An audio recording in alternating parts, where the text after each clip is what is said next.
네, 반갑습니다. 7월 첫 주일 날입니다. 오늘도 이제 하반기가 시작되죠.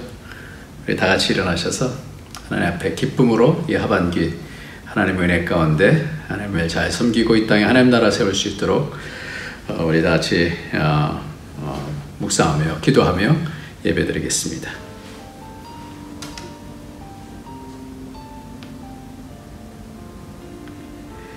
나는 선한 싸움을 싸우고 나의 달려갈 길을 마치고 믿음을 지켰으니 이제 후로는 나를 위하여 의의 면류관이 예비되었으므로 주 곧 의로우신 재판장이 그날에 내게 주실 것이며 내게만 아니라 주의 나타나심을 사모하는 모든 자에게도니라. 아멘. 하나님 아버지, 이 땅에서 우리가 믿음으로 살아갈 수 있도록 은혜 베풀어 주시고 예수 그리스도의 그 의를 통하여 하나님의 의신 예수 그리스도를 통하여 하나님께 나가게 해주시니 감사합니다. 하나님 성령으로 하나님의 뜻을 이룰 수 있도록 우리를 강력하게 사로잡아 주시고 우리가 하나님 나라를 세워갈 수 있는 그러한 하나님의 일꾼들 되어질 수 있도록 우리를 새롭게 하여 주시고 하나님의 성령으로 인도하여 주시옵소서. 예수님의 이름으로 기도합나이다. 아멘. 우리 다 같이 찬송가 39장입니다.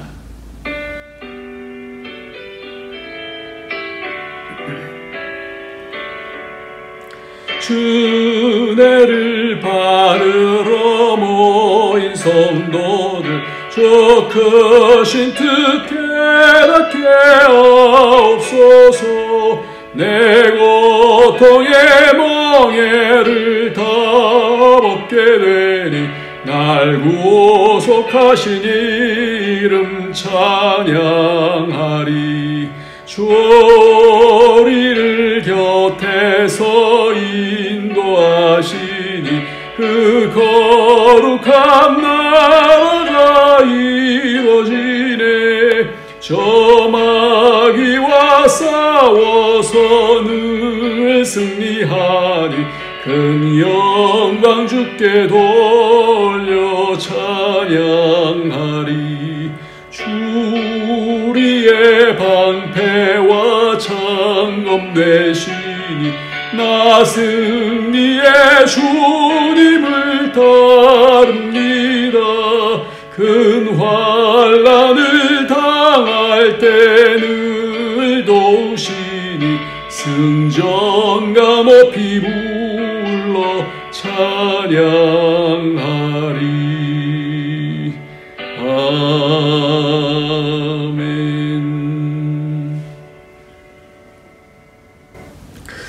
우리 주님께서 싸워서 이겨주셨는데 우리는 여전히 이 땅에서 하나님의 뜻을 잘 받들어 모시지 못하고 죄 가운데서 미혹당하고 또 믿음으로 살아내지 못하고 마음속에 하나님의 연단의 그런 과정 속에서 실족하고 좌절하고 낙심하고 그랬던 것들 하나님 불쌍히 여겨주시고 다시 위로부터 오는 그 성령의 은혜로 다시 새롭게 하여 주셔서 하나님의 뜻을 잘 받들어 섬길 수 있는 일꾼 되게 해달라고 예수의 피로 덮어달라고 우리 죄를 용서해달라고 우리 다 같이 회개하면서 주 앞으로 나가도록 하겠습니다.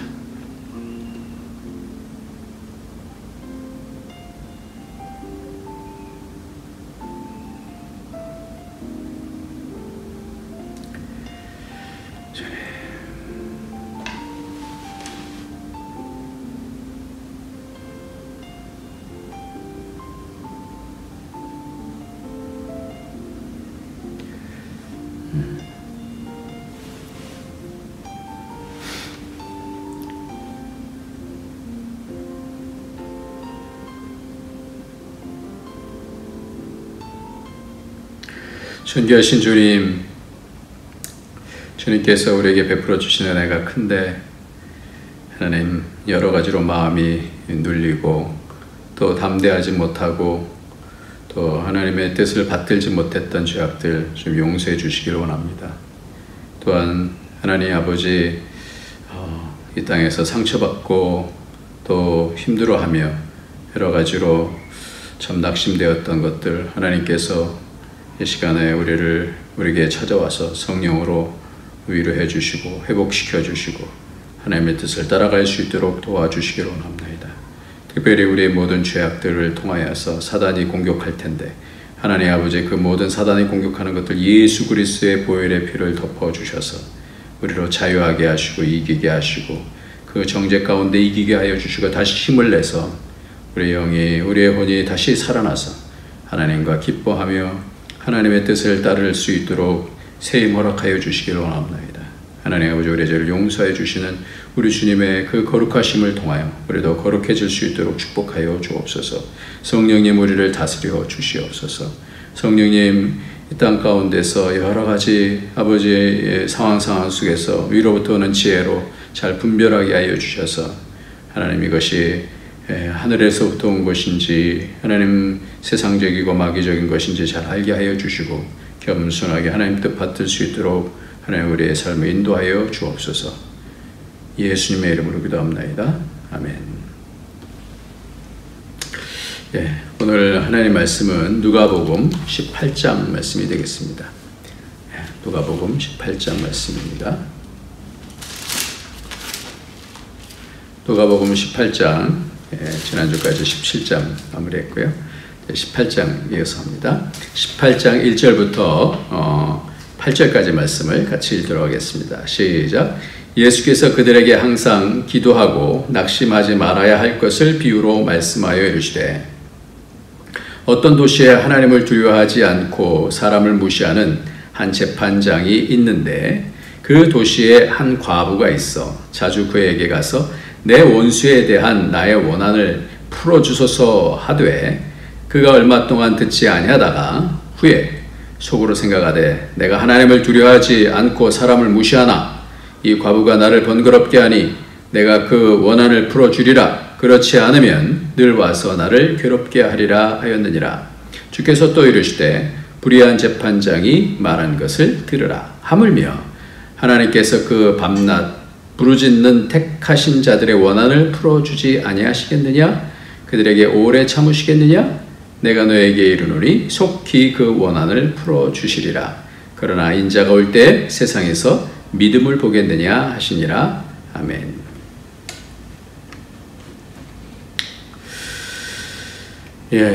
오늘 말씀은 좀 오해하기가 쉬운 그런 본문입니다.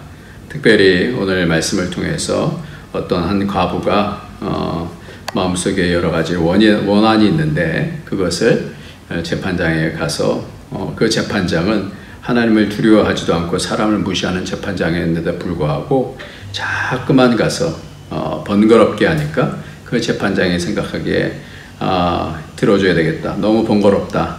나를 더 이상 괴롭게 하면 안 되겠다. 이렇게 해서 들어줬는데 그러면 하물며 하나님께서는 더 잘 들어주시지 않겠는가 이런. 그래서 하나님 앞에 나가서 하는 그런 기도가 하나님을 더 번거롭게 예전에는 강청한다라고는 그 강청 기도로 그렇게 얘기하곤 했었습니다. 그런데 오늘 말씀을 통해서 다시 우리가 점검해야 될 것이 있습니다. 강청하면 들어주신다. 번거롭게 하면 들어주신다. 불의한 재판관도 강청하니까 귀찮아서라도 들어주는데 우리를 사랑하시는 하나님께서 기도를 들어주시지 않겠는가.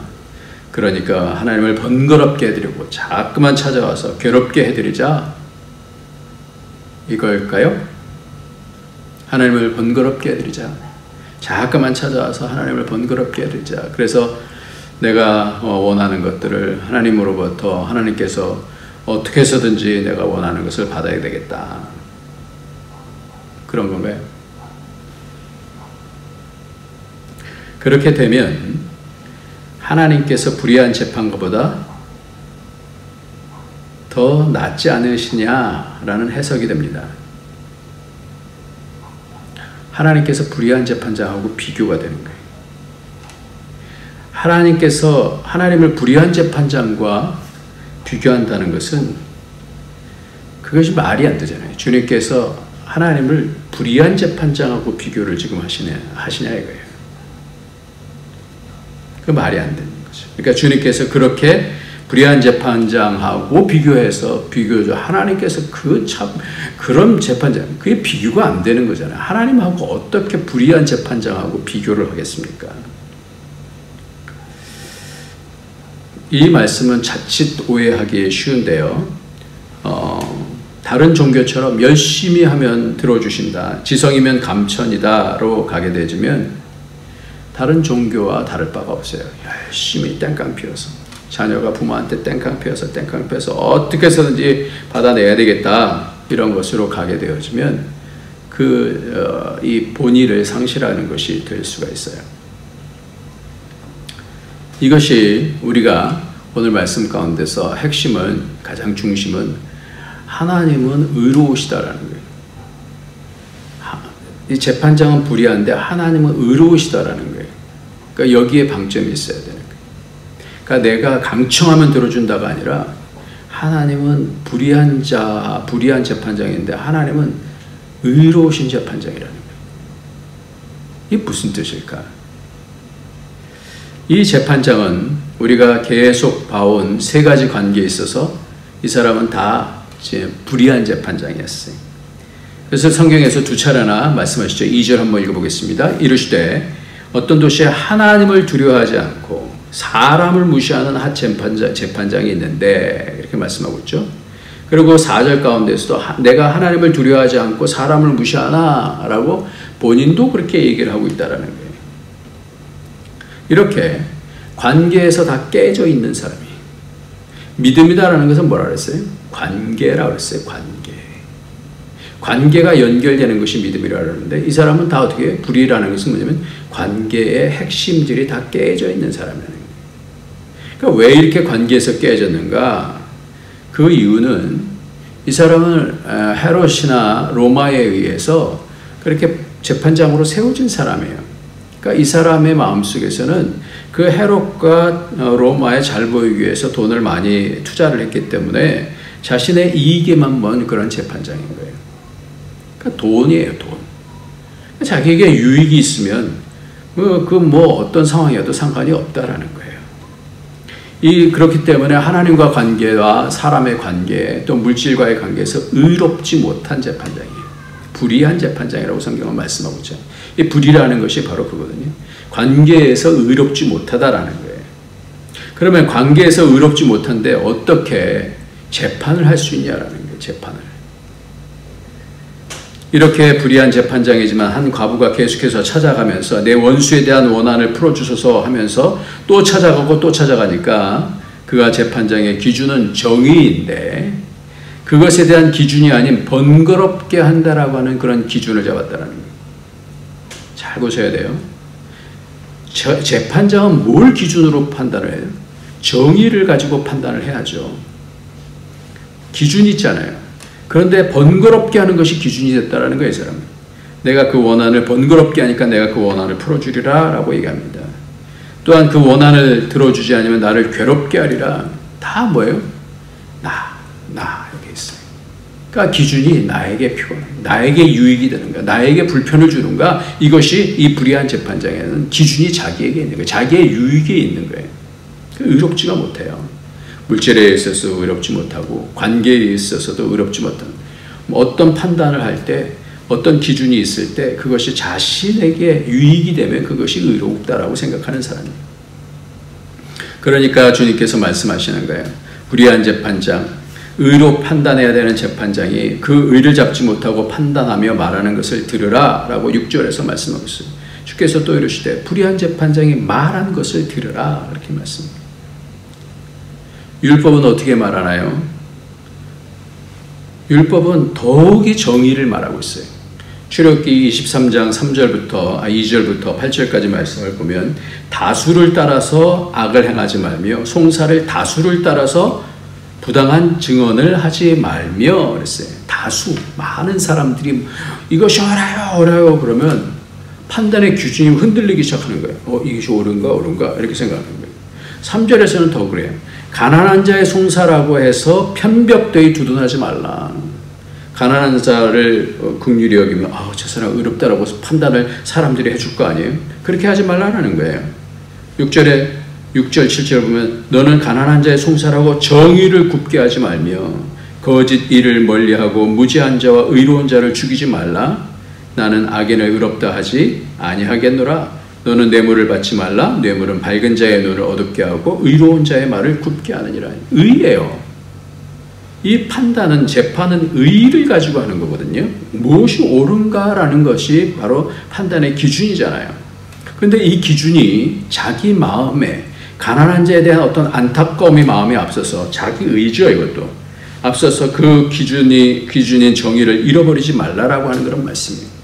그러니까 감정적으로 약자에 대한 것일지라도 마음에 쏠려서 정의를 굽게 하지 말라라고 성경은 율법에서 계속해서 이 말씀을 해주고 있어요. 재판은 정의, 선악간의 그런 기준을 말하고 있습니다. 근데 이것이 기도에서 어떻게 연결이 되냐라는 거예요. 기도 가운데서 왜 이것이 어떻게 연결이 되는가? 왜 이 불의한 재판장을 말하면서 기도랑 연결하는가? 그러니까 기도도 이 사람처럼 여기서 헷갈리는 부분이에요.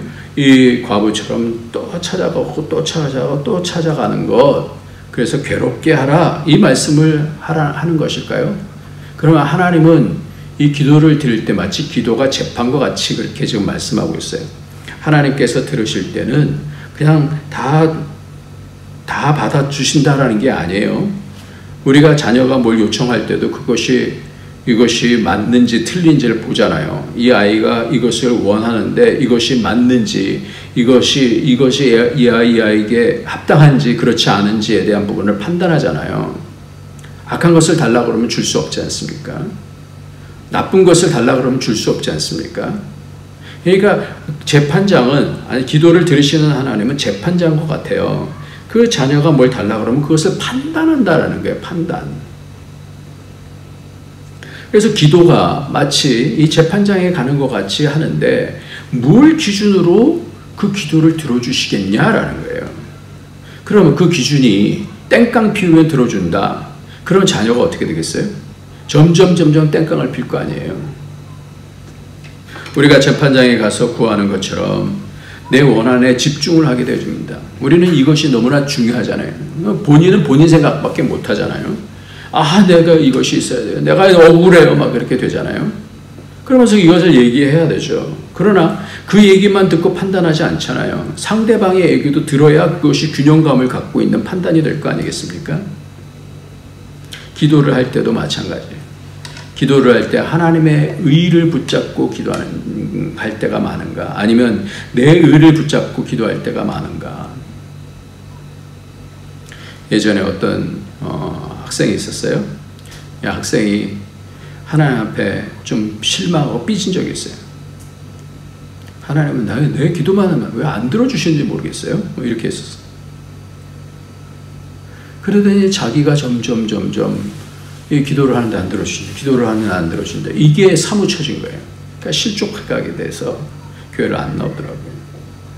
근데 이 부분이 얼마나 많은지 몰라요. 기도라는 것은 내가 가진 것들에 대해서 막 쏟아내는 그런 것이 기도가 아니라, 기도라는 것은 마치 재판과 같아서 하나님 앞에 이것을 얘기했을 때 하나님께서는 내가 그걸 왜 들어줘야 되는데? 라고 주님은 물어보실 때 우리가 우리의 마음속에 있는 마음이 옳은지 그른지에 대한 부분들을 주님 앞에 얘기를 하면 하나님께서 그것을 교정시켜 주시기도 하고 그것이 옳다라고 생각하시면 그래 내가 들어줄게 라고 하시지 않겠냐 이 말이에요. 우리가 자칫 잘못하면 이방인처럼 구하게 돼 있어요. 그래서 마태복음 6장 9절부터 보면 그러므로 너희는 이렇게 기도하라. 하늘에 계신 우리 아버지여 이름이 거룩히 여김을 받으시며 나라가 임하옵시며 뜻이 하늘에서 이룬 것 같이 땅에서도 이루어지다. 기도가 뭐예요? 하늘에 계신 우리 아버지의 이름, 하나님의 뜻, 이것이 이 땅에 이루어지는 것이 기도다 그랬어요. 그러면서 30절 말씀부터는 오늘 있다가 내일 아궁이에 던져지는 들풀도 하나님이 이렇게 입히시거든. 하물며 너희일까 보냐 믿음이 작은 자들아. 그러니까 우리 기도가 아니라 기도의 포커스는 뭐냐면 의로우신 하나님의 뜻, 하나님의 그 거룩하심을 바라보면서 기도하는 것이다 라는 거예요. 하나님께서 이걸 기뻐하시는가? 그러니까 내가 막 이 요구를 뭐 1, 2, 3, 4, 5, 6, 7, 8 다 들이밀고 안 들어주시면 나 그냥 금식하고 안 먹어 뭐 이러는 거 아니잖아요. 예? 그건 애들이나 그러죠. 다 컸는데도 불구하고 안 먹어요. 안 먹어. 그거 안 들어주면 안 먹어요. 뭐 이러면 되겠어요? 바로 그 부분이에요. 이 믿음이 적은 자들아 말씀은 31절에 그러므로 염려하여 이르기를 무엇을 먹을까 무엇을 마실까 무엇을 입을까 하지 말라. 이는 다 뭐예요? 이방인들이 구하는 것이라. 너희 하나님 아버지께서 이 모든 것이 너에게 있어야 할 줄을 아시느니라. 그런즉 너희는 먼저 그의 나라와 그의 의를 구하라. 그리하면 이 모든 것을 너에게 더하시리라. 이렇게 말씀해요. 하나님의 뜻, 의로우신 하나님의 재판장의 그 마음, 하나님이 그 모든 것들이 이 세상 통치하시면서 하나님의 뜻을 구하면 왜 안 들어주시겠냐라는, 우리의 구하는 것의 내용이 무엇이냐 이 말이에요. 우리가 구하는 태도가 무엇이냐 말이에요. 내가 소나무 뿌리를 뽑았더니 하나님께서 들어주셨습니다. 네? 엄청나게 귀한 기도일 것입니다. 사생결단하고 집중해서 기도하는 것이 매우 중요합니다. 요즘 이렇게 기도하는 사람 정말 보기 힘들죠. 예전에는 산에 가서 소나무 뿌리 하나씩 주여 간절하게, 얼마나 귀한 기도예요. 요즘도 이렇게 기도하는 사람이 있으면 많은 역사가 이루어질 것입니다. 이 기도가 너무나 중요해요. 그러나 더 중요한 것이 있어요. 그것이 뭐예요? 믿음으로 하는 그런 기도, 하나님의 뜻을 붙잡고 하는 그런 기도, 하나님의 뜻을 붙잡고 하는 기도, 하나님의 마음을 붙잡고 그 나라가 이루어지기를 원합니다. 우리 가정 속에서 그 나라가 임하기를 원합니다. 하나님의 뜻이 이루어지기를 원합니다. 다 구원받기를 원합니다. 마태복음 6장 오늘 30절 여기 6장 30절 말씀입니다. 믿음이 작은 자들아. 믿음이라고 얘기하고 있어요. 그러니까 믿음이 작으면 작을수록 다 뭐예요? 자기 문제만 나가는 거예요. 자기 문제. 애통. 그래 너무 힘들고 그러면 그때만 기도하는 거예요. 그러니까 다 자기 문제 안에 있어요. 조금 편안해지면 기도가 어디 있어요? 너무너무 힘들면 또 기도하면서 하나님 이거 어떡합니까? 어떡합니까? 이거 하지 말라는 게 아니에요. 그러나 그렇게 하면서 하나님의 뜻이 무엇입니까? 하나님 뭘 기뻐하시겠어요? 이 상황 가운데서 뭘 기뻐하시겠습니까? 기도의 핵심이 무엇을 구하냐라는 거예요. 하나님의 의를 구하고 하나님의 마음을 붙잡고 그 하나님 기뻐하시는 것이 뭔지를 찾아가는 거예요. 찾아가는 거예요. 지난번 열 나병 환자 중에서 9은 어디 있느냐 그랬죠. 다른 사람들 다 어떻게 해요? 구해서 받았잖아요. 나병이 치료가 됐잖아요. 근데 나머지 9은 어디 갔느냐? 사마리아 이 사람 한 사람에게, 사마리아인이었던 이 나병 환자였던 사람, 이 한 사람에게 내 믿음이 너를 구원하였다 이렇게 말씀하셨어요. 내 믿음, 이게 믿음이라는 거예요. 하나님과 연결되는 거예요. 자기 문제만 해결됐다고 싹 가버리는 것이 아니라 예수 그리스도 앞에서 무릎 꿇고 감사하고 사례를 하고 감사하고 하나님께 영광을 돌리면서 하나님과 어떻게 연결이 되어지는 거예요. 이게 뭐예요? 이게 믿음이다라는 거예요.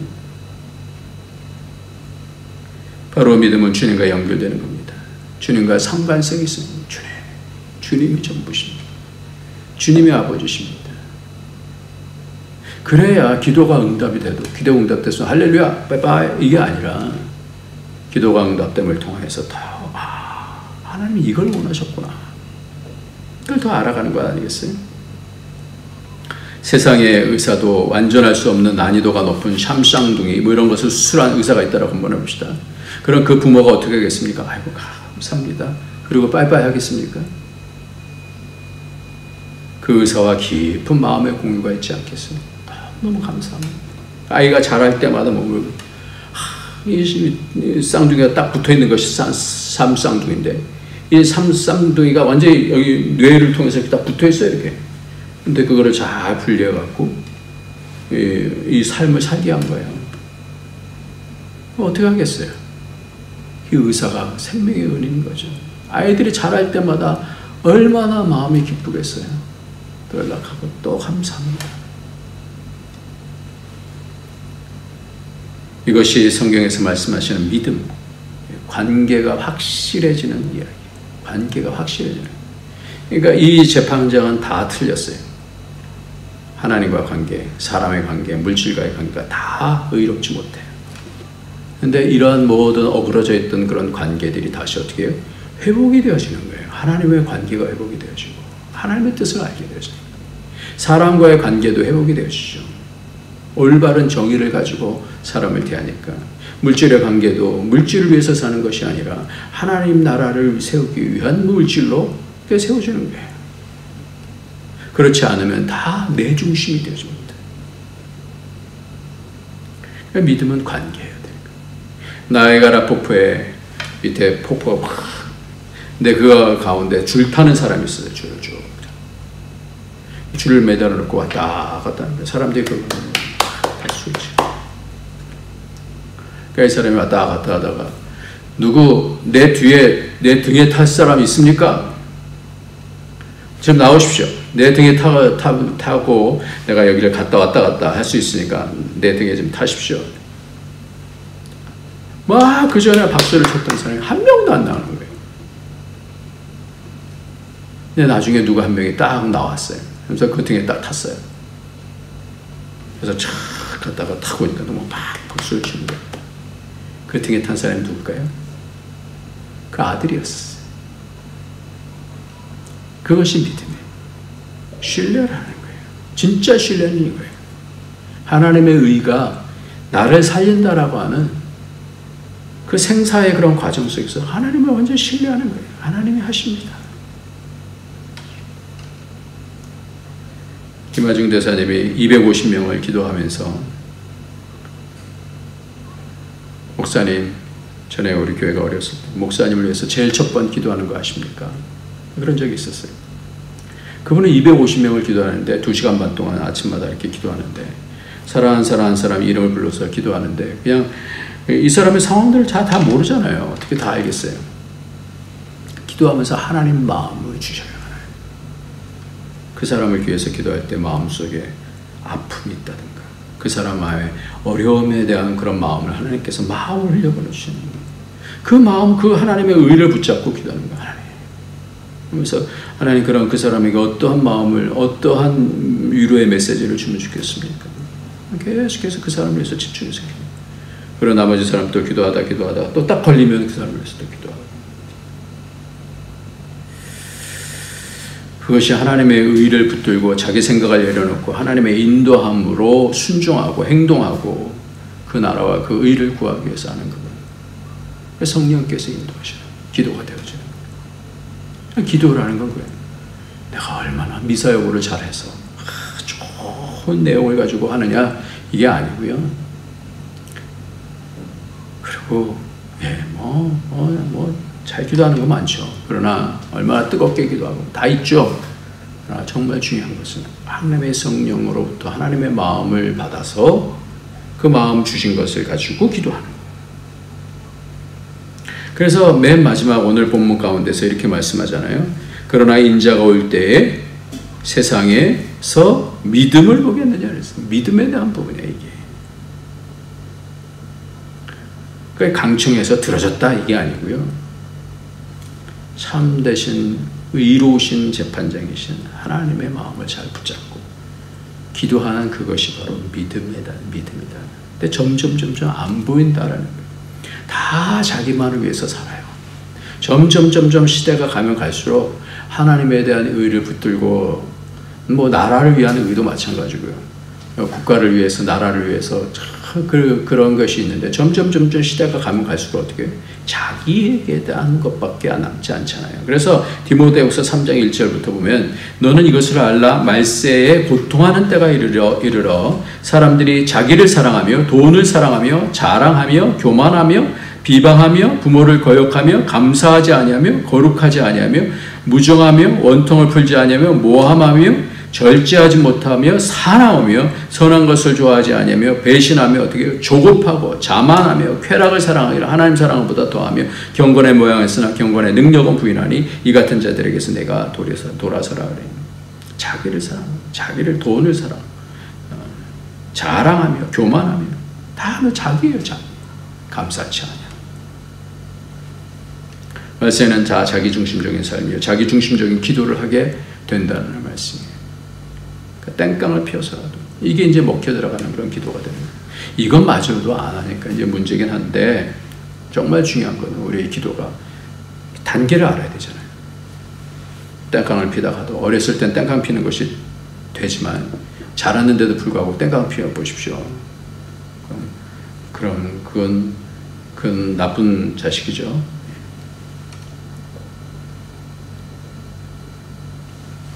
자기와 상관이 없으면 누가 어떻게 되든 점점 공동체가 어떻게 되든 관심이 식어진다는 말이에요.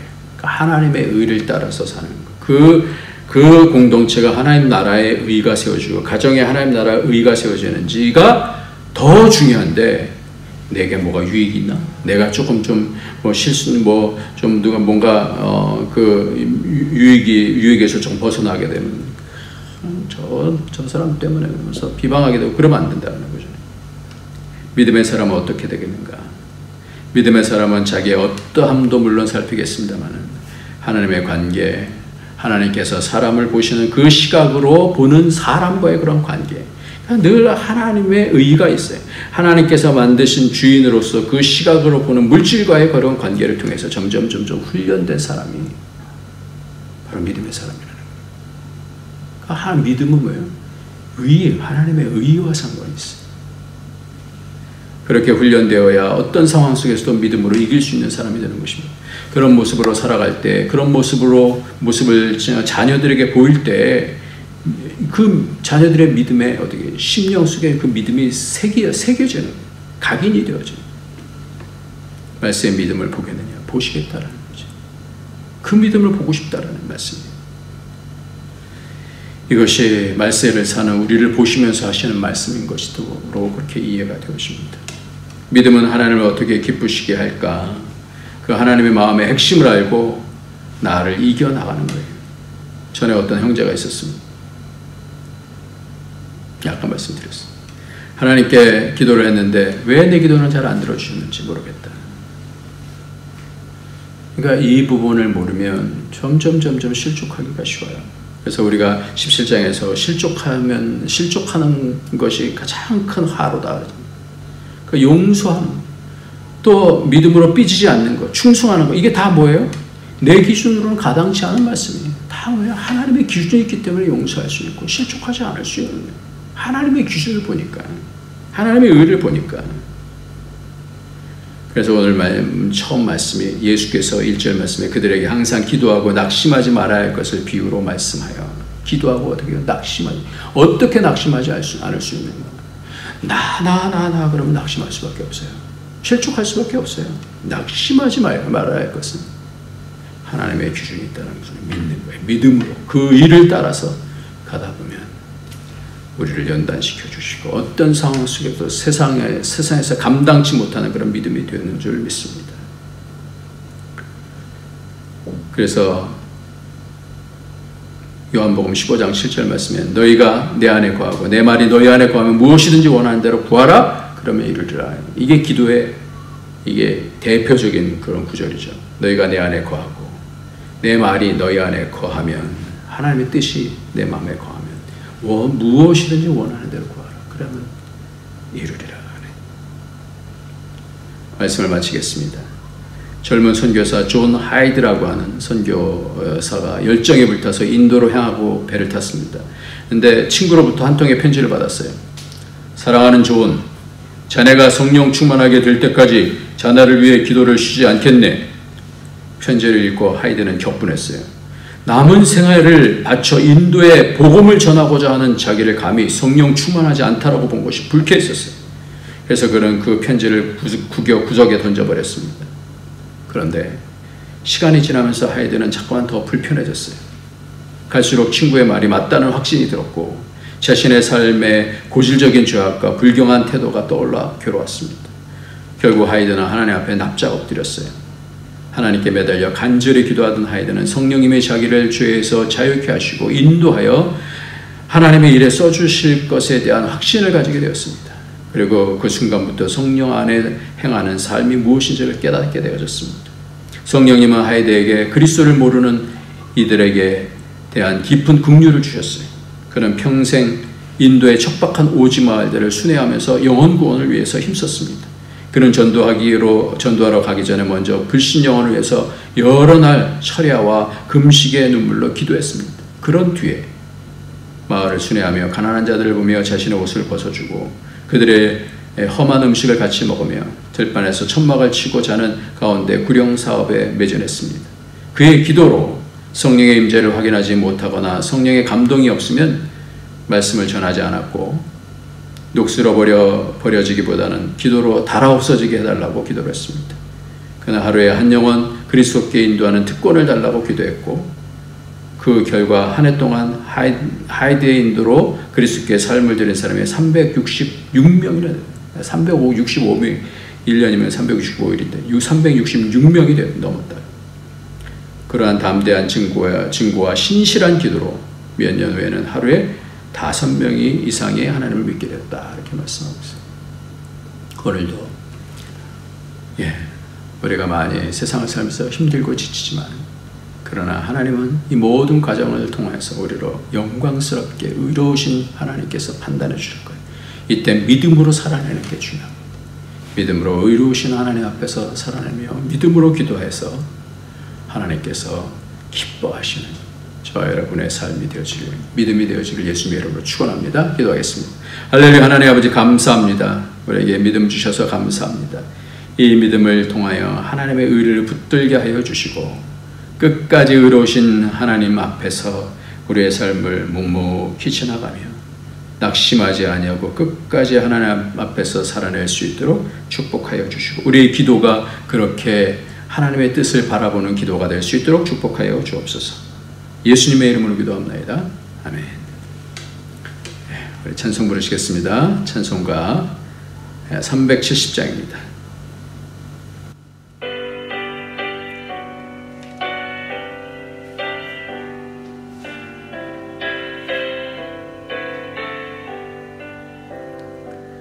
주 안에 있는 나에게 딴 근심이 있으랴. 십자가 밑에 나가 내 짐을 풀었네. 주님을 찬송하면서 할렐루야. 내 앞길 멀고 험해도 나 주님만 따라가리. 그 두려움이 변하여 내 기도 되었고, 전날의 한숨 변하여 내 노래 되었네. 주님을 찬송하면서 할렐루야 할렐루야. 내 앞길 멀고 험해도 나 주님만 따라가리. 내 조는 자비하셔서 늘 함께 계시고, 내 궁핍함을 아시고 늘 채워주시네. 주님을 찬송하면서 할렐루야 할렐루야. 내 앞길 멀고 험해도 나 주님만 따라가리. 내 주와 맺은 언약은 영불변하시니.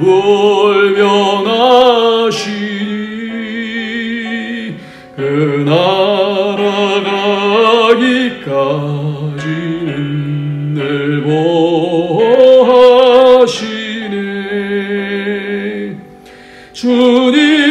찬송하면서 할렐루야 할렐루야 내 앞길 멀고 험해도 나 주님만 따라가리.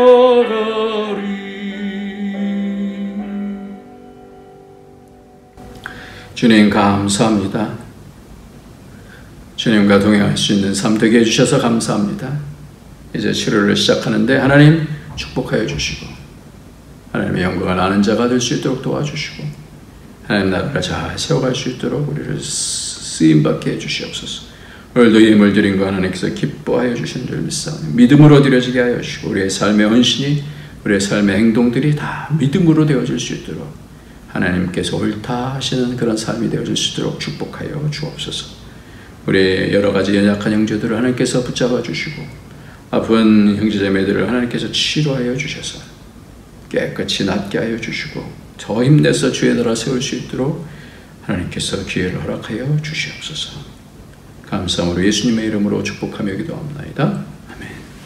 이제는 우리 주 예수 그리스도의 무한하신 은혜와 독생자 아낌없이 주신 하나님의 크신 사랑과 성령의 교통교제 충만 인도하심이 오늘도 믿음으로 이 말세 여러 내 중심적인 것을 이기며 하나님의 의를 바라보고 끝까지 승리하기를 원하는 주의 모든 권속들 머리 위에 그 가정에 그 하는 모든 일들 위에 우리 안디옥 교회 위에 이제로부터 영원토록 함께 있을지어다. 아멘.